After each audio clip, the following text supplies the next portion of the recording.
اعوذ باللہ من الشیطان الرجیم، بسم اللہ الرحمن الرحیم۔ السلام علیکم میرے پیارے ساتھیوں، کیسے ہیں آپ؟ وہ نا ایک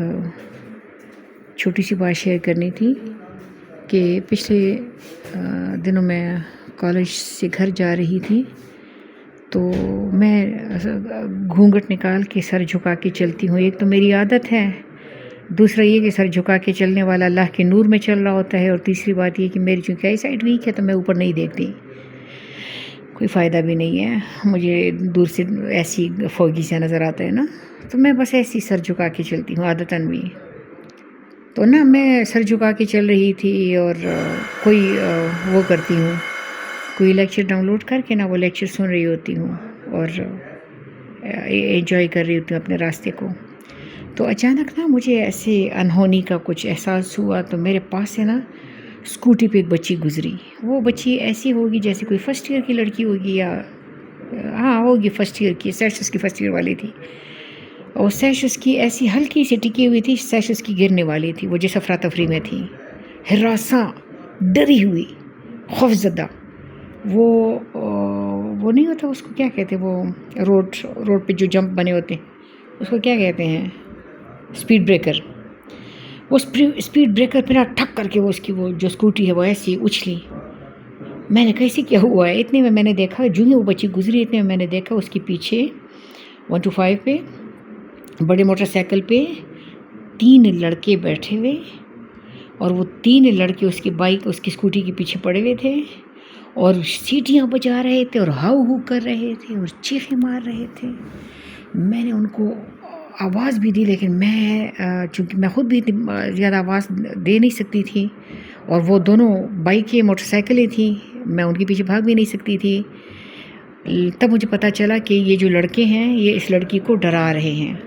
اور اس کی اسکوٹی کے پیچھے اس کے گھر تک گئے ہیں تاکہ پتہ چلے یہ کس گھر سے آئی ہے، تاکہ کل کو یہ اپنی بائک 125 لا کے نا تو پیچھے کھڑے ہوں گے، جو یہ بچی اپنی اسکوٹی پہ نکلے گی یہ بچے اس کے پیچھے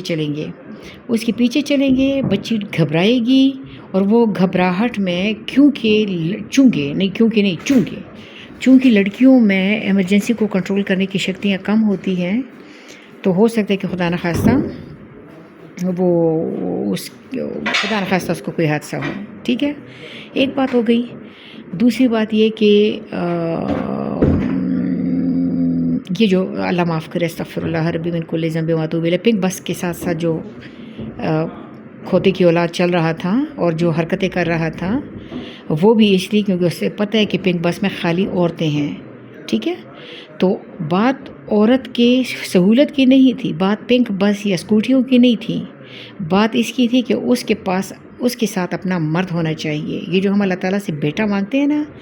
میں اکثر اپنے اسٹوڈنٹس کو، بوائے اسٹوڈنٹ کو کہتی ہوں کہ اللہ پاک سے ہم بیٹا مانگتے ہیں نا، یا بہن اللہ پاک سے اپنا بھائی مانگتی ہے، اس لیے نہیں کہ وہ 5 پراٹھے کھائے، وہ اس لیے کیونکہ یہ آپ کے محافظ ہوتے ہیں۔ تو جو بچیاں مطلب اسکوٹی لے کے ادھر ادھر جا رہی ہے، آ رہی ہے، تو مسئلہ ان کا تھا ہی نہیں، مسئلہ تو اس کا تھا۔ تو اللہ تعالیٰ مہربانی فرمائیں، اور جو گھر کے مرد ہیں وہ اپنی جو گھر کی خواتین ہیں ان کو اکیلا چھوڑنا جو ہے، یا اس طرح کم از کم پھر وہ جاہلیت والا زمانہ آ رہا ہے، تو میرے حساب سے یہ غلط ہے۔ اور ویسی بھی اسکوٹی جو ہے وہ کھلونا نما ہے، اس کے حادثات ہی اتنے زیادہ ہو رہے ہیں، اور جیسے پچھلے دنوں اسلام آباد میں ایک دن میں 4 عورتیں مری ہیں اسکوٹی کے اوپر نا، تو یہ کھلونے ٹائپ کی چیزیں ہیں، عورتیں اس کو میرا خیال ہے ڈیل نہیں کر پائیں گی۔ تو اللہ پہ مہربان ہو اور مجھ پہ بھی۔